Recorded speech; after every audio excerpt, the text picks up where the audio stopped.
I'm just going to sleep until I can't sleep anymore. You sleep 10 hours, and you can hardly believe it.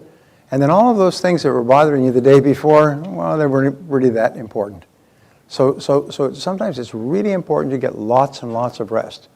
In the Jewish religion, there's what is called a Sabbath. And it's been one of my favorite concepts for years. There was a wonderful book written on it by a Jewish scholar about the Sabbath. And a Sabbath is they stop work at 6 o'clock on Friday, and then they take all of Saturday as the Sabbath, and they don't do anything. Now, they don't work, they don't catch up on their books, they don't even do anything intense. They just relax, spend time with the family, maybe in our time go for a walk, go to a movie, and so on. And it keeps going for 36 hours. It goes till 6 o'clock Sunday morning. And so what that means is you get 2 really good sleeps. I always think of sleeps. How many sleeps did you get? When Barbara and I go on a vacation, we find that you've got to be away for at least 2 sleeps. You can't go on a vacation on Saturday to a nice place, sleep there Sunday, come back and then come back Sunday. It's not enough time for a vacation.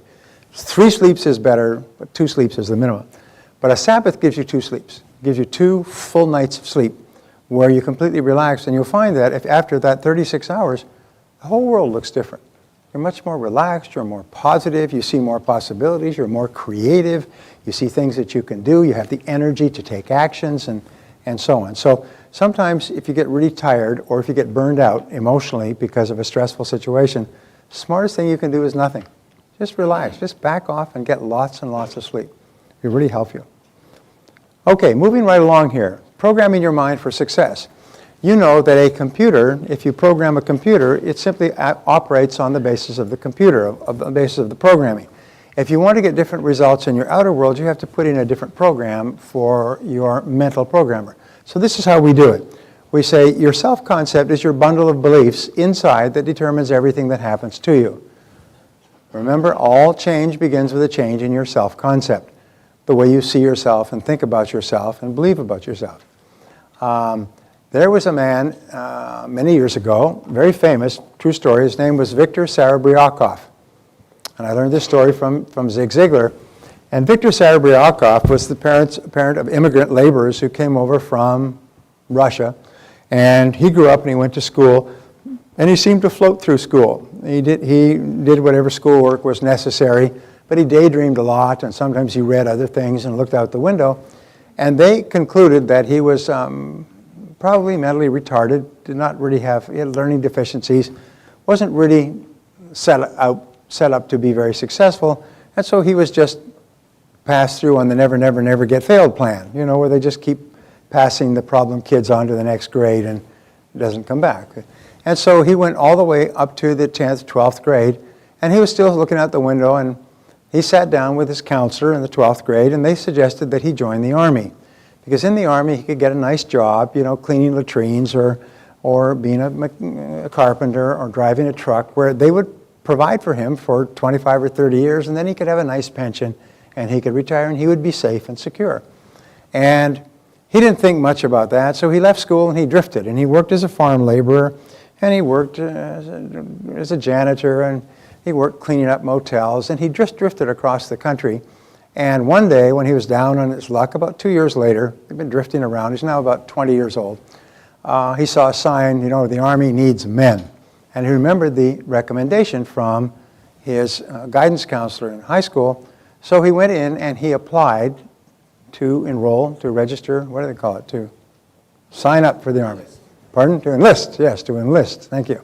So he went in to enlist, and they said fine, and his background was average grades in high school and laborer for 2 years. Not great Army material. So they gave him a battery of psychological and intelligence tests. When they came back with the tests, his IQ scored at 172. And they said, no, there's something wrong here with this test, this score. So they tested him again. They had him take the test again, came out at 176. His IQ was higher than Einstein's of 170. They couldn't believe it. They took him in and they sat him down and they said, Mr. Sarabriakov, you're the smartest person who's ever tried to enlist in the Army. And he said, yeah, but I got terrible grades throughout school. And they had a psychologist there, and he said, well, it's because you basically have a photographic memory. You memorized everything there was to learn in school. The instant it was first mentioned, it was completely boring for you. That's why you were looking out the window all the time. He said, that's true. He said, I never failed an exam because he learned everything like a sponge absorbs water. They said, Mr. Serebryakov, if you'll join the Army and you'll go into our nuclear physicist training, we will put you through university if you will stay in the Army for 4 years after your degree. And he said, sounds good to me. And so he did. He went through, first of all, he had to retake high school. He finished all of high school in a year, took 4 years of university, very tough courses in 18 months, took the PhD in a year and a half, and he had his PhD by the time he was 25 and a half years old. Then he went to work for the Army for 4 years. While he was there, he developed 2 or 3 new technologies, defense technologies, that 2 of which the Army was very interested in. The others they said, we're not interested in this. When his time was up at 30, he started his own company, which is in Los Angeles, and Serebryakov Industries. Within something like 2 years, he had 6 major high-tech patents, each of which was sold and licensed for millions of dollars. By the time he was 35, he still lives in Los Angeles today. He's worth millions and millions of dollars, one of the brightest people that they'd ever seen in terms of his creative ability. But he didn't know. He'd been programmed from his poor parents and his poor kids in his childhood and the teachers that paid no attention to him to believe he was not very smart. And when they finally showed him how smart he was, he just changed his programming. When he changed his programming, this guy became a mental machine. He was a genius of the highest order. So it's very possible for us to change all of our external results by changing our programming about ourselves. So how do we do this? We say all change begins by you taking in new information that changes your self-concept. New information that changes your self-concept. So that you start to see your world and you start to believe about yourself in a different way. If someone were to say to you, and I do this all the time, by the way, David and I used to go into restaurants or various places, and the person would be really, really nice and really, really helpful. And I say to David, I say, what kind of a future does that person have? And he'd say, she has a great future. And then we go into a place where they're rude and indifferent and uncaring. I say, what kind of a future does he have? And David would say, he has no future at all. And so we divide people into people with future, no future. And you can tell people with future because the way they do their job in the moment is the best predictor of their future. And so when I go into a place and the person is really, really helpful, I will call them and take them aside and I'll say, you know something, you're going to be a big success. You are going to be a big success later in life. This is my area of specialty and I know that. And they say, no, well, you don't realize, and they're young people and they're working hard. And I said, no, you have star quality. You're going to be a big success in life. And I just leave them with that like a big tip. I also leave a tip. I just leave them with, I will stop or turn around and I'll go back to people that I've met in passing and I'll say, you know, you have incredible qualities. You're going to be a big success in life. And I've always told my children that. They're going to be a big success in life. And sometimes one person who they respect, an important person, well-dressed, customer, who tells them that will change their self-concept forever. Now, will it work consistently? Who knows? But you know that you miss every shot you don't take. So whenever I get a chance to take a shot, to put in an injection that will change a person's self-concept, and I've had countless people have come back to me and say, remember the seminar I came up to you and I asked you that question and you told me this? It changed my life forever. And of course, how can I remember? I've spoken to 5 million people. I say, oh yes, I remember you well. And so changes come with changing your belief system. Now, what if there was a special gene for becoming a millionaire? Okay? And this gene could be detected by new DNA testing. Some of these gene tests that you have. And you're working along and you're doing well and you're making a good living, you're struggling and so on. And you go in for the doctor does your annual medical, comes back with a gene test. Geez, you got the millionaire gene. I had no idea. You got the millionaire gene. The millionaire gene, yes. You're going to be a millionaire in your adult life, probably in less than 5 years after you decide to become a millionaire. You say, you must be kidding. No, it's been tested. Every single person, every single millionaire who's been tested has this gene. It's a very rare gene. You're going to be a millionaire. You better get going. Find out how you're going to do it. If you walked out of that office absolutely believing that the gene test was right, you'd become like a house on fire. You'd become like a force of nature. Nothing would stop you. You'd say, I'm not going to do work at this chicken shit job anymore. I'm a millionaire. I'm a millionaire in training. Excuse the expression. I'm a millionaire in training. You'd be out looking for opportunities. You know something? You set up a force field of net energy that would start to attract ideas to you and people and resources and things like that that would change you completely. So, I brought my magic pen. This magic pen was given to me by the gnomes of Zurich, the ones who make all the financial decisions in the world, and by the powers invested in me by the gnomes of Zurich, I hereby declare you all millionaires. From this moment onward, you have the millionaire gene. Your job is simply to realize that you are a millionaire looking for a place to happen. And your job is to go and find a place to happen. And I can promise you this, if you believe that, you start to see your whole world differently. First thing you do is you read my book, Success Secrets of Self-Made Millionaires, or listen to the audio, I'll give it to you. Not a problem. Or read The Millionaire Next Door to find out for 25 years of research into who they are and how they think. And you read other books on research on millionaires, and you start to think, hey, I'm one of them. I'm reading this book all about millionaires. Hey, these are my buds. These are my bros. These are my homies, you know. And you start to think like that. I'm one of them. They're one of me. Pretty soon I'll be in this, and they'll be using stories about me.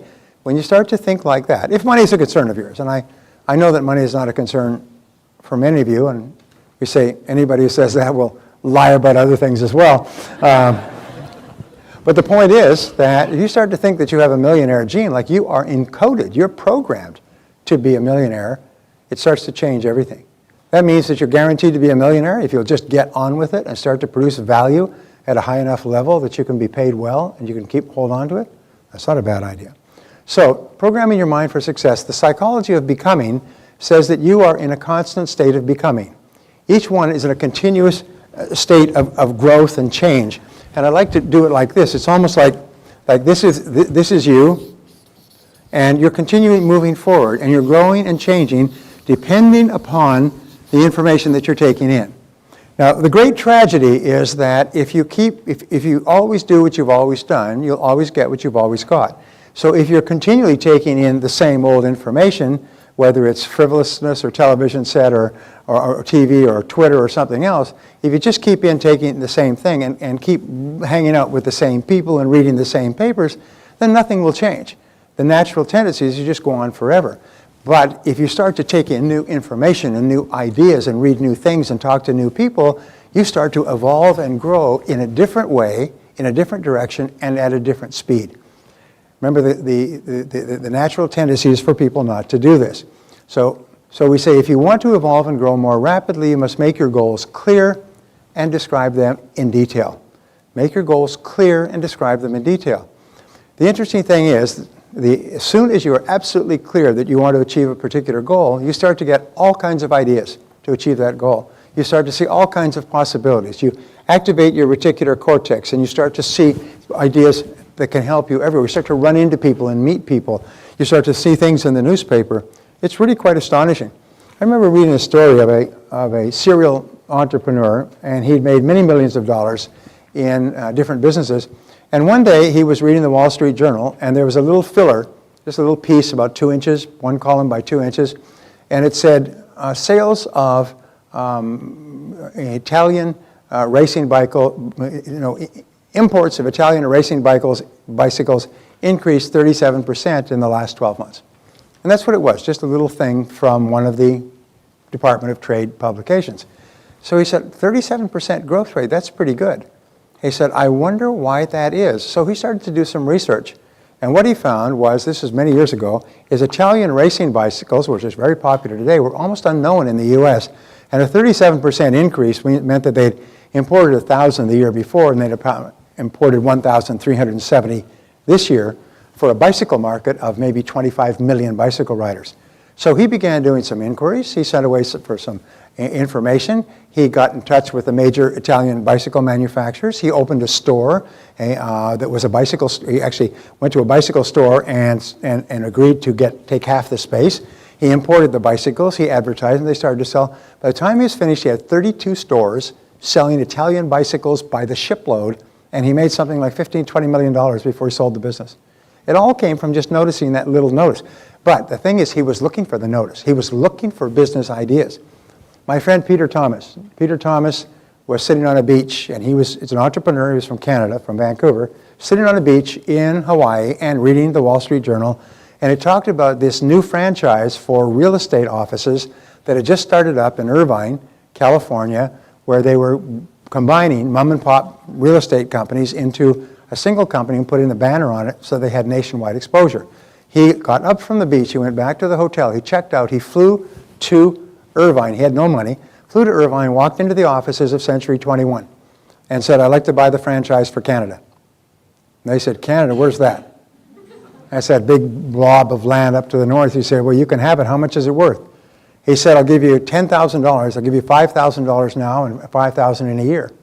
He said, good, you can have it. He signed the agreement right there.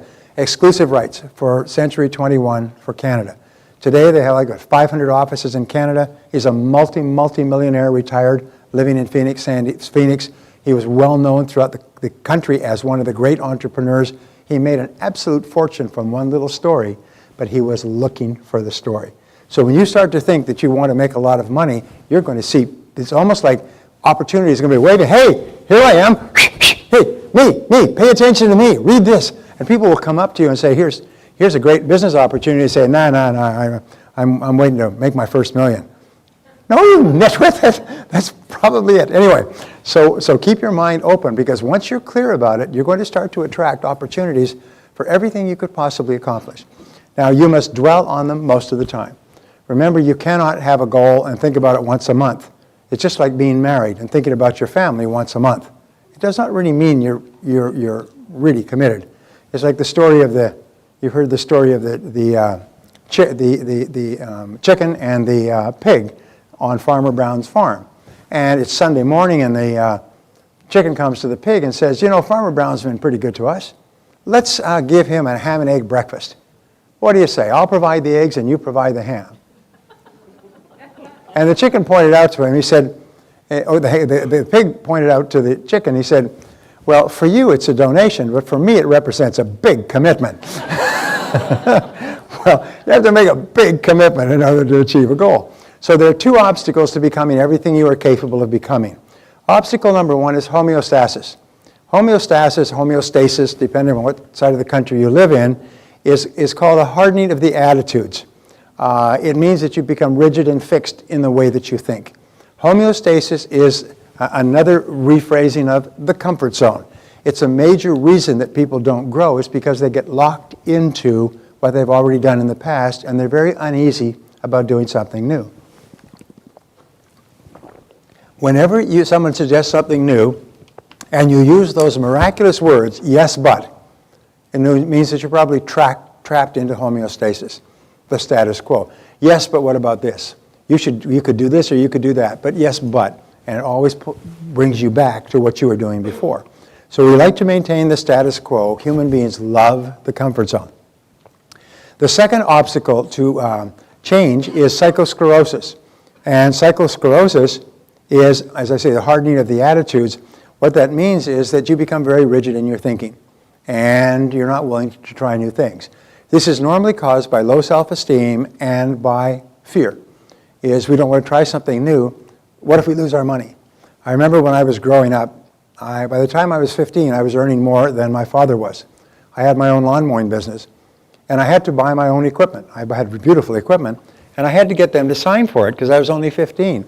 And I cannot tell you how hard it was. They said, but what if you lose your money? And what if you lose the machine? And what if you lose this? And I mean, they always talked about what would happen if you lose, if it doesn't work out. And because my parents had gone through the Depression and were just hypersensitive about losing. And as a result, the only thing my father ever bought was penny stocks. And you know something? Every one of those penny stocks ended up worth how much? A penny, yeah. And so be alert to these, the natural tendency to slip into a comfort zone and fight to stay there, and the natural tendency to resist new ideas. So both of these lead to getting stuck in the comfort zone, the great enemy of success. In order to get yourself out of the comfort zone, they found that I like to use an example like this. When Warren Bennis did his study called Leaders, which was one of the best-selling book on leadership of the 90s, they'd studied 93 leaders, and they studied them for 5 years to find out what qualities they had that made them different. And they were completely different industries, and they found there were 5. And one of them was they refused to get stuck in a comfort zone. And so what they did is they would get into a comfort zone. We say the only difference between a comfort zone and a rut is the depth. No, between a rut and a grave is the depth. And where they would get into this comfort zone very quickly, and the only way they could get out is by using a grappling hook, if you like, and throwing a grappling hook up to pull themselves out of the comfort zone, and it was always a big goal. Now, they have another word for this now, and they call it a BHOG. Big, hairy, audacious goal. And so what you do is by creating BHOGs, you're forced out of your comfort zone because you cannot stay at your current level of performance and set a big goal for yourself. The goal forces you to think bigger, which is why we talked about putting a 0 at the end of your income goal. It forces you. There's no way that you could achieve that doing what you're now doing. You're going to have to do something different, and you're going to have to do it in a different place in a different way. So the bigger the goals you have, the more likely it is you break out of the hold of homeostasis and cyclosclerosis. So we say there are 2 great powers that control everything that happens to you. The first is the power of love. The power of love is the greatest power in our lives. It's been said that everything we do is either to get love or to compensate for lack of love. From the time we are children, moving from discomfort toward comfort, moving from pain toward pleasure, we're always striving to get the unconditional love and affection and respect of the people who are most important to us. And remember I said earlier that we strive for all of our adult life to compensate for what we felt we were deprived of as children. And so you can see, I came from a family that had no money, so I've always strived to be financially successful. Striven, I think is the word. Striven. Reminds me of a story in terms of past tense of this woman from Boston, a businesswoman, is on a business trip, and she gets to Halifax. And there is a dish in Boston that's very popular. It's called Boston scrod. And it's a dish that comes from the fish and that are caught off the waters of the Northeast. So she checks into this hotel in Halifax. Should I tell this story? Probably not tell this story. She checks into this hotel in Halifax, and she's been traveling all day. And she says, I've been traveling all day. Is there any place around here that I can get scrod?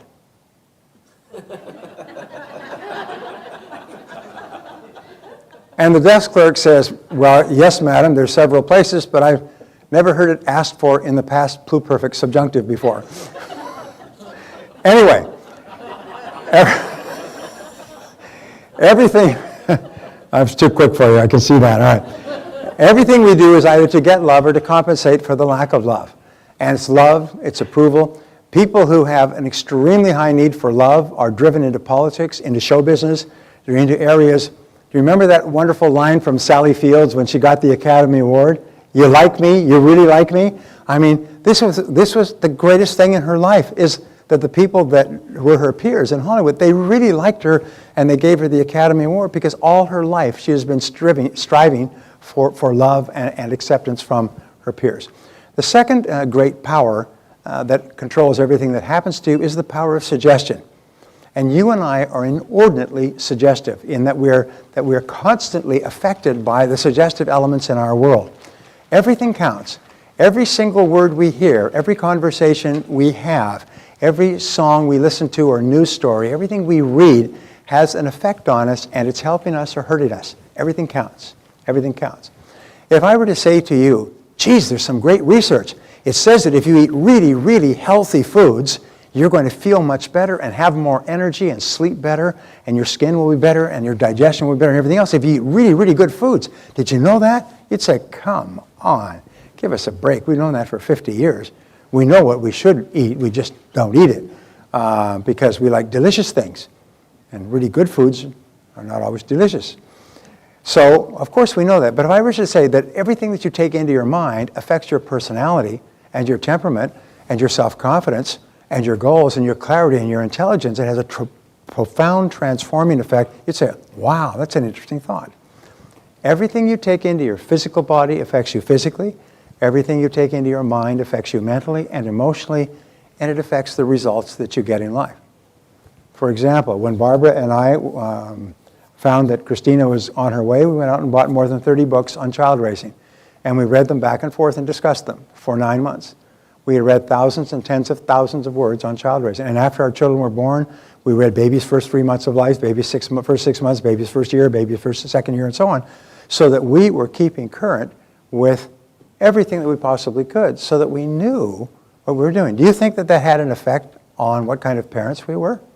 Flooding our mind with hours and hours of reading on how to raise happy, healthy children?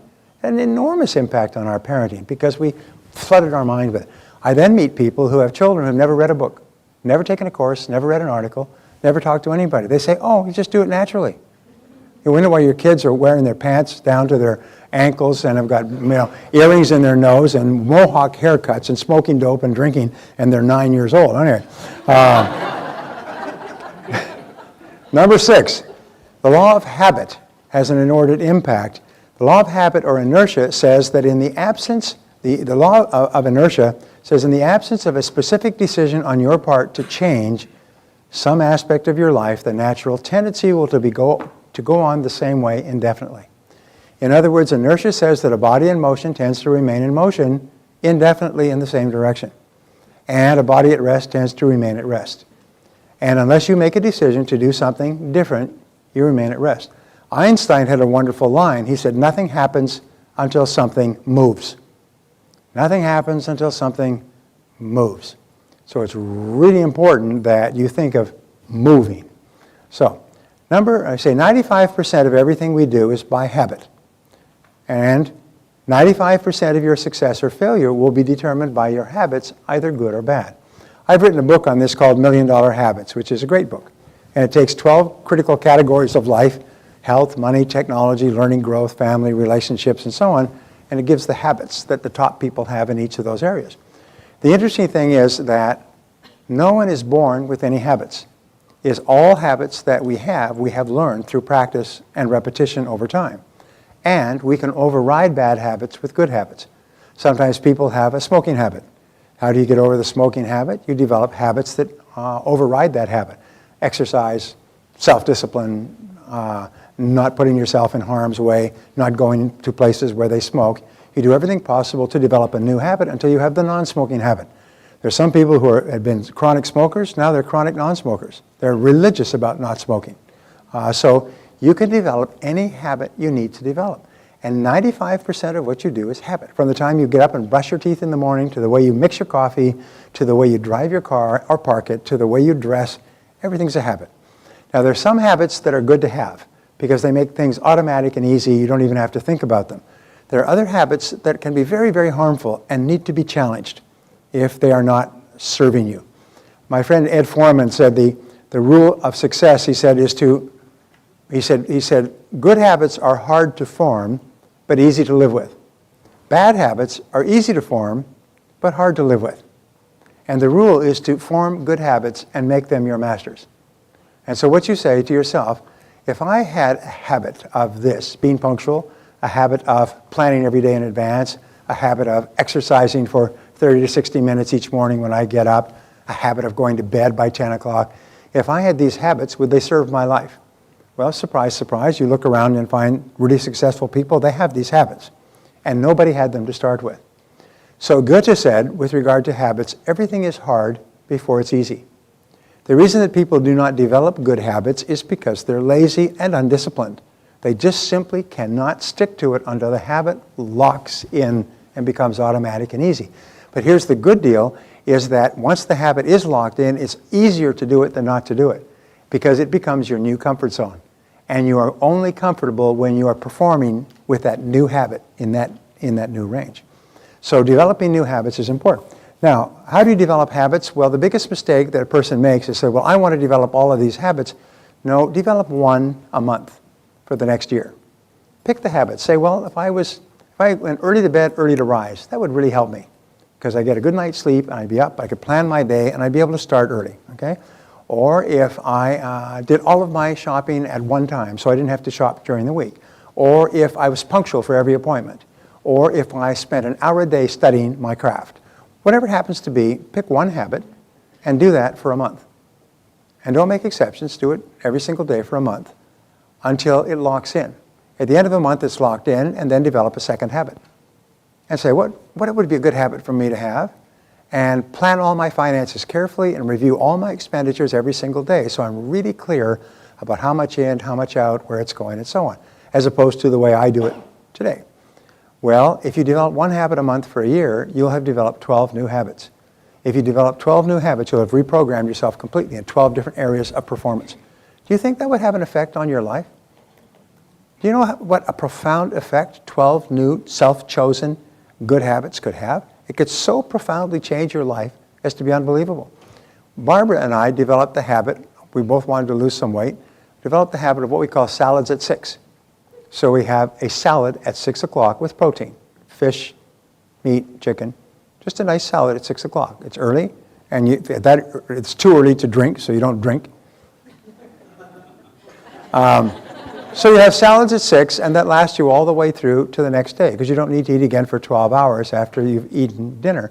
And if you have salads at 6 and no dessert, you know what happens? You have more energy, you're fresher, you're brighter, you sleep less, you wake up more refreshed, and you lose weight from the first day. You have salads at 6 and you do that for 30 days, you totally transform your way of eating. And at the end of 30 days, physically, the difference will be people will be stopping you in the street and saying, what are you doing? Because you look so different and you feel so different. Now, since you have more energy, what are you going to do with that energy? You're probably going to get up in the morning and exercise. So now you have salads at 6 and morning exercise. OMG, OMG.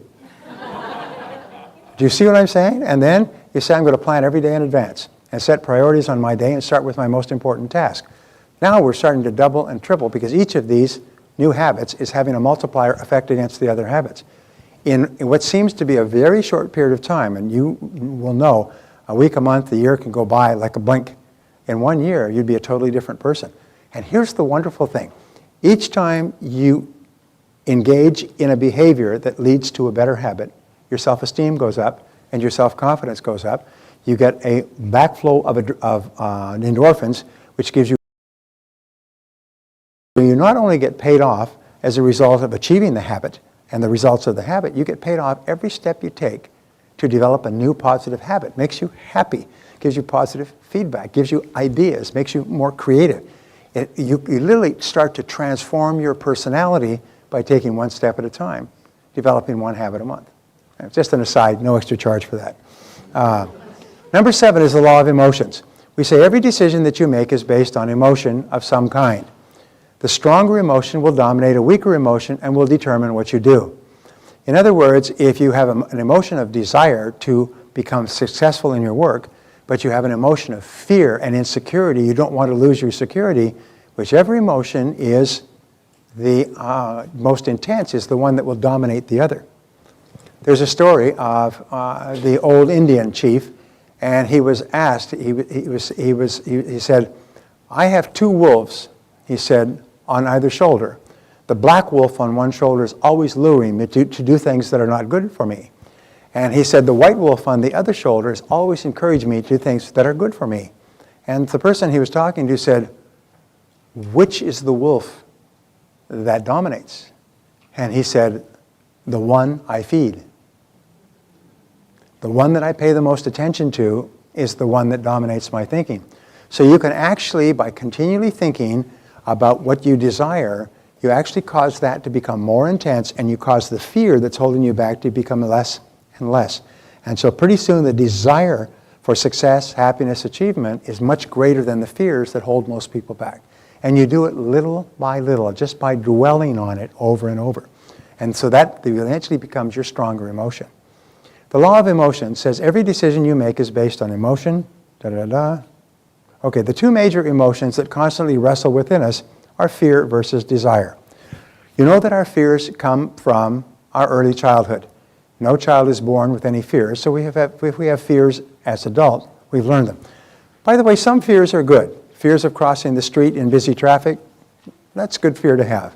Fears of driving carefully, parking your car in lighted areas, locking your doors, properly insuring. These are good fears to have because what they do is they create a cocoon of safety around you. It's the other fears that act as brakes that hold you back and that trip you up that are fears that we need to get rid of. So we say the law of expression says whatever is impressed is expressed. This comes from Aristotle, by the way, the law of expression. In other words, whatever you take in to yourself, you read, listen to, talk about, and so on, you express in your life and your conversation. You can always tell what's going on inside a person by listening to their conversation, because they're always expressing what they're thinking about. In Freudian analysis, they call it the talk cure. The talk cure is the person lays down comfortably and the psychoanalyst asks them questions to get them talking, stream of consciousness. And what they are looking for is what is called the Freudian slip, which you're familiar with, which is what slips out. The word slips out. Well, tell me a little bit about your childhood. Well, I was raised in a wonderful home, and my parents were just the most wonderful people and very supportive and everything else, and I always hated my father. And bing, bing, excuse me, this is not an uncommon situation where the person feels that I have to love my parents. And in reality, they hate one or both of their parents for what their parents did to them when they were growing up. But they've been taught that they have to love their parents. If they're a good son or a good daughter, self-ideal, they have to love their parents. So they keep repressing the fact that they hate one of their parents, and they keep talking about how much they love their parents. I've seen this happen. As a matter of fact, the last person I saw this with actually went out after this great, monstrous paean of tribute to his father, went out and blew his brains out. He actually killed himself. He used to work for me. He actually killed himself. Why? It's because he was living this lie. And this lie caused so much turmoil within himself. He kept saying, oh, what a wonderful father he had. But once when he had not been paying attention, he told us how this father was a drunken brute who'd brutalized him and his whole family, physically, mentally, and emotionally. And then later on he said, I never said that. I never said that. And yet he'd gone into great detail. So it was not just a one-liner. Got into great detail of the years of turmoil that he experienced at his father's hands.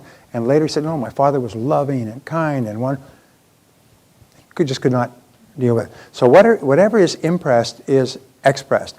So be very careful that you impress into your mind only really positive things, because those are what will be expressed. And you only want to be expressing really positive, healthy thoughts. So number 9, the law of reversibility. This is one of the great laws. And what it says is this, is if you achieve a certain level of success or good health or happy relationships, then that accomplishment will create a subjective state, a feeling or emotional state that goes with it. In other words, if you win something, you feel like a winner. And you act like a winner, you get the emotion of winning from the act itself. But what happens is the objective reality, the fact of success, creates the subjective state or the emotion. And this is what we say, so that if you are a winner, you feel like a winner. But if you haven't been a winner, if you create the feeling, just think how you would feel if you succeeded in this area. And you start to think and create a visual picture of yourself succeeding. I remember Mary Lou Retton had this visual picture in her mind for 10 years of being on the top stand at the Olympics and getting the gold medal in women's gymnastics. She had that picture for 10 years. And she trained toward it and trained toward it and trained toward it. And she could see it. And every single person she ever saw in the Olympics on there, she could see herself in the Olympics until it became her reality. And the thought of being up there drove her and motivated her and inspired her. So she trained and trained and trained and so on.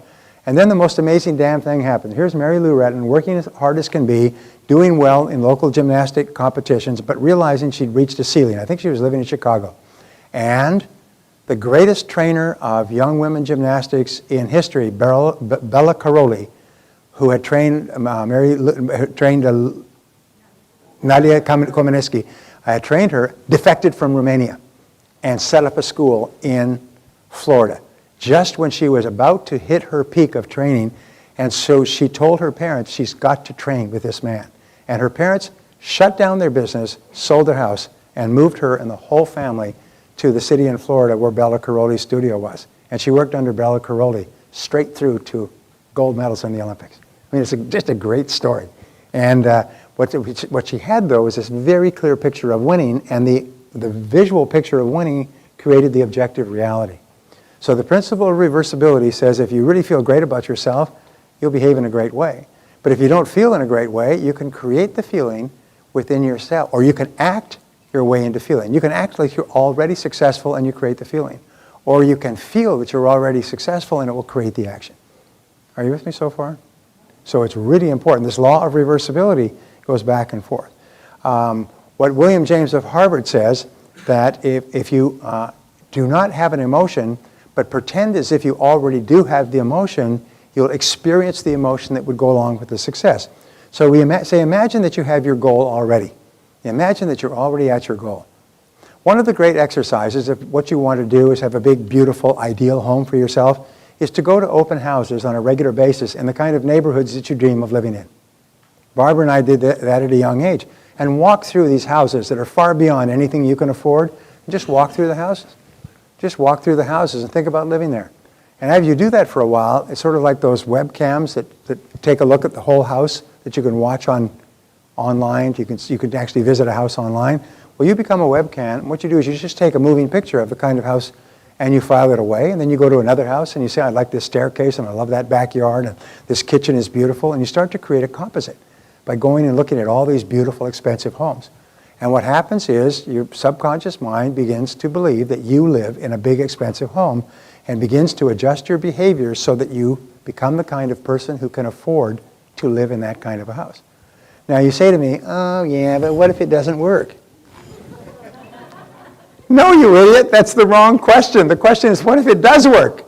It doesn't cost you anything. I'm not saying cut off your arm or your leg to see if it works. I'm just saying go and feed your mind with beautiful pictures of the kind of homes that you like to live in and see what happens. Because I'll tell you that every person I've ever spoken to who did that ended up in their dream home within 3 years, including us. They ended up within their dream home in some of the most incredible ways. Did anybody see the movie with Kirk Douglas and, not Kirk Douglas, anyway, and it's called the War of the Roses. Remember that movie where they go looking through homes in the most expensive neighborhoods, and it turns out this woman has to leave this house, and they get the house for nothing? You remember that? They dreamed of it. They couldn't afford it, didn't have the money, but they ended up in the house anyway. That's a wonderful little metaphor for how it works. They went in there and they said they fell in love with the house, and they spoke to the owner, and they ended up in the house. So imagine that you have your goal already. Get the feeling. Create the feeling as though you were already a big success, as though you're already successful, as though you already were achieving what you achieved, and then replay and recreate that feeling over and over again. I had a friend named Bryce some years ago, and he went through my course in January, and he was working at a crummy job, and he was driving a junker, and his goal was to have a brand new BMW. And he set that down as a goal, and he went down to the BMW dealership, and he took a BMW for a test drive. And he sat in there, and he sniffed it, and he thought about it, and he felt it, and he touched the leather. And every week or two, he'd go and take a BMW for a test drive until they got sick of seeing him, I can tell you. And in the meantime, he lost his job, and he got another job, and he was fired from that job, and he got another job. And this job was in straight commission with a very fast-growing company, and he started to make more money than he ever made in his life. And December 15, he walked in, and he bought that BMW and drove it away. Throughout the year, he had pictures of that BMW from the brochures on his wheel of his car. When he drove around, he looked down like he's driving a BMW. He had pictures in his wallet. He had pictures on his refrigerator, pictures in his bathroom mirror. Everywhere he looked, he saw pictures of that BMW. And within a year, he'd literally gone from rags to non-rags, and he went and bought and drove that BMW off the lot. And they were very happy to see him go. Does it work? Replay and just recreate the feeling. And the way you get the feeling is go and do it. Test drive the car. Drive the perfect car for you. Go and test drive it so that you actually have a feeling. You know what it's like to drive a car like this. And then see what happens. Just see what happens. And the law of practice says that whatever you do over and over again, often enough becomes a new habit. So you can develop new habit patterns of thought and action just simply by repetition. Every habit you have today was by repetition, so you can cancel the old habits and start new ones. A new habit takes about 21 days to develop. So follow a 21-day positive mental attitude diet and resolve that for 21 days you're only going to think and talk about what you want, and you're not going to think and talk about things that you don't want. Your goal is to become a purely positive person, what we call a PPP, so that you're just positive all the time. And if you do have a setback or an obstacle that causes you to become upset or angry, you bounce back quickly. My friend Charlie Jones used to say, it's not how far you fall, but how high you bounce that counts. And so what you do is you just pre-program yourself, And this is one of the great pre-programmings that I learned, is that no matter what happens, I will respond to it in a positive way. Just file that in, okay? How do you want to handle things when they go wrong? Well, when something goes wrong, I just handle it in a positive way. I look for the good, and I remain positive and cheerful. Program it in. And what happens is the next time you have a reversal, your natural tendency may be to become angry, and then you'll, wait a minute, I always respond in a positive way to new information. And so you do. You need 4 qualities to make great changes in your personality and your character. Quality number 1 is desire. The only real limit on what you can accomplish is the question, how badly do you want it? Many people think, well, I want to be this and I want to be that, and I want to be rich and I want to be thin, and I want to be successful and I want to be happy and I want to have a great relationship or marriage. But people in mental institutions have the same wishes. These are not goals, they're just fleeting wishes. I call them cigarette smoke goals. They just disappear in the air. Because then they want to go partying, they want to go drinking, they want to go have fun with their friends, and they want to tweet, and they want to waste time at work, and so on. So they want all of these conflicting things. The achievement of one, the time wasters, makes it impossible to achieve the others that are worthwhile. They want to eat whatever they can eat, they want to live without exercising, and so on. So the question is, how badly do you want it? And if you really want it badly enough, then what happens is you stop doing the things that are contradictory to it. Decision. You must be willing to do whatever is necessary to achieve your goal. Now I have to give you a word, and this is one of the great words, and it comes from about 30-year study. And I said, what is the difference between successful people and failures? And the conclusion was willingness. Now willingness means that successful people are willing to do whatever is necessary to achieve the goal. They said unsuccessful people are willing to do many things, but just not everything. They're willing to work hard, but not stay late. And they're willing to work during the week, but not on the weekends. And they're willing to upgrade their skills, but they don't want to take time away from reading the sports pages and watching the football game. And they're willing to exercise, but they don't really like to sweat too much, you know. So they're like really gentle exercises, like getting up from the couch and getting back down again, things like that. In other words, they're even willing to do this, but they're not willing to move to a new city. I've met people who decided the only way they could be successful was moving to LA, and they moved to Los Angeles from Iowa, from Indiana. They've got to move to Los Angeles or San Francisco or New York. In other words, they were willing to do, as Mary Lou Retton was willing to uproot her whole family and move to Florida to train under Bella Caroli. And as a result, and there's no question at all, as a result, she became the most respected gymnast in the world. I've met her on a couple of occasions, by the way. She's short, she's a little girl, and she's one of the loveliest women you'll ever meet. She's married now, has got 2 children, happy as can be, and she's just a lovely person. And you think, isn't that great? She deserves her success, just such a good person. So decision, make a decision and then be willing to do whatever is necessary within law. I'm not saying be dishonest, but be willing to pay the price. Be willing to pay the price.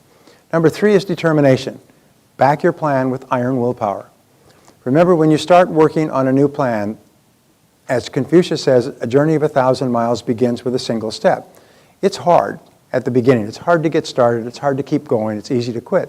But once you get going, you start to develop momentum, and it becomes easier and easier for you to get up and get going. You know, if you decide I want to get up and exercise every morning, the first time you do it, it's going to be very hard. Second time, not so hard. Third time, not so hard.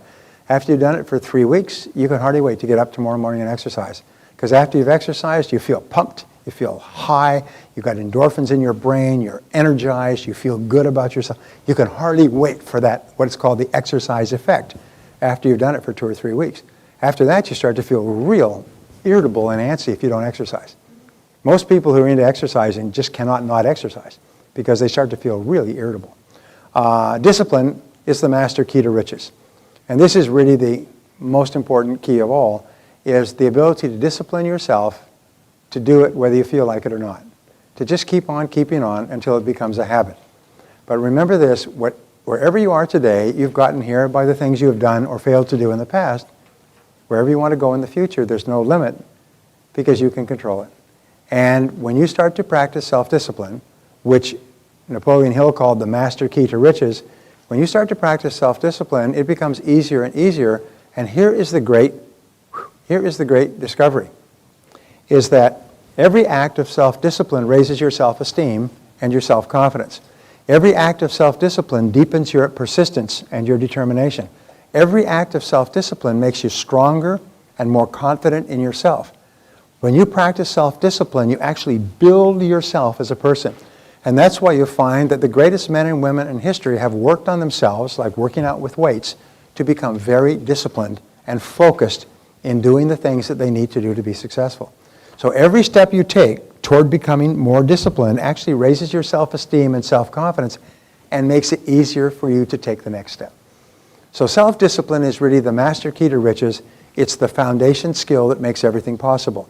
If you develop discipline, which is a learnable skill, you can accomplish anything in life. You can achieve any physical, mental, emotional, or spiritual goal. And especially you can achieve any financial goal if you just simply develop the disciplines that are necessary to achieve it. And after the break, we're going to talk about how we can program even faster. So please, let's take 10 minutes, stand up, stretch, and come back. Thank you. A friend of mine was giving a seminar, Jim Newman, was giving a seminar in Los Angeles, and it was a full-day seminar, and he'd given the morning, and they'd gone through the morning, they'd gone out for lunch, and they started up in the afternoon, like 1:30, and after the sessions are about 90 minutes, about 10 minutes into the afternoon, 15 minutes into the afternoon session, he started to feel sort of a bubbling and rumbling in his stomach. And then he started to feel a little bit nauseous, he started to perspire a bit, and then this rumbling and bumbling began to move south. And he realized he must have eaten something. He's got an upset stomach, he's got some kind of food poisoning, but he's conducting the seminar and he's going on like this, and he's thinking about the break, but the break isn't for another 75 minutes, and he doesn't think he's going to make it to the break, and it gets worse, and the brain begins to churn and bubble through his system, and he begins to feel nauseous in his stomach, and he knows he's got to get off to the stage and get to a men's room as fast as possible because he's going to throw up. Well, he's telling what to do, and he says, okay, everybody stand up, please. Turn to the person on your right and tell that person the one thing you've learned so far today that you've really enjoyed, and then turn to the person on your left and tell them one thing you'd still like to learn before the end of the day. Well, he'd had a couple of exercises like this before, so everybody stood up, started talking to each other, and he sprinted off the stage, down the hallway, into the men's room, into the stall, closed it, and he promptly lost everything bidirectionally. And this went on for about 4 or 5 minutes, and he got all of this stuff out of his system, and then he finally got himself all cleaned up, and he came back, from everybody still standing around, and when he walked in, they all stopped and looked at him. And he walked back up and came on the stage, and he said, okay, everybody sit down, and they sat down, and he started talking, and they started talking, and they were looking at him, but he noticed that they were not looking at his face, they were looking at his microphone, which had been on the whole time in the hotel sound system. And they asked him, did you ever find your friend Huey? Because it sounded like you were shouting for Huey! Huey! Huey! So one of the rules that you learn in speaking is turn it off before you leave the room. Have you seen in the newspapers how many politicians have actually gotten in serious trouble by speaking in a live microphone? They said something that was picked up by the sound system, and they were out of their office, they were out of politics because somebody picked it up. So anyway, something to think about. So now, and this has gone off. There we go. Programming your mind for success. Now, changing your self-concept. Now we're going to talk about some very interesting things, and we're going to end the day with a complete relaxation exercise. The last 20 minutes of the day will be an exercise in complete relaxation. I just want you to know that, and I will explain to you exactly what it consists of in a couple of minutes before we get there. We probably have one more break. What is it now? Timing is good, yes. Wonderful. Holy smokes, are we ever doing well? Jeez. All right, so we'll have one more break. But changing your self-concept, we say in your self-concept, the self-ideal is a combination of all the qualities of all the men and women you've admired throughout your life. Which, of course, if you read lots of biographies and autobiographies of men and women who are worthy of reading, as opposed to drunken rock stars and things like that, But when you read about Madame Curie or Thomas Edison or Mother Teresa, when you read stories about men and women who have done wonderful things with their lives, and all of them from humble beginnings, you start to think, I'd like to be that way. And when you read about their qualities and how they persisted, you start to absorb through the skin being like that when the condition requires it. When the situation requires it, yes, I'll be courageous too, and I'll be determined too, and I will be cheerful as well. So the more you read about people, the more you form a higher and better and clarified ideal. So this becomes your internal role model. And there's always this dynamic tension between the person you are and the person you would like to be. A person who thinks that they're already fine is not a person who's really open to any improvement. And people who think that they're already fine are usually people that are not really that admirable, because every admirable person you'll ever meet thinks that they could be much better than they are. They could do much better. They always feel that I could be much more successful than this, or a better person, or I could be more compassionate and more patient and more loving. Even though other people think, geez, you're doing very well, they always compare themselves against an ever higher standard, which means that they're always in this state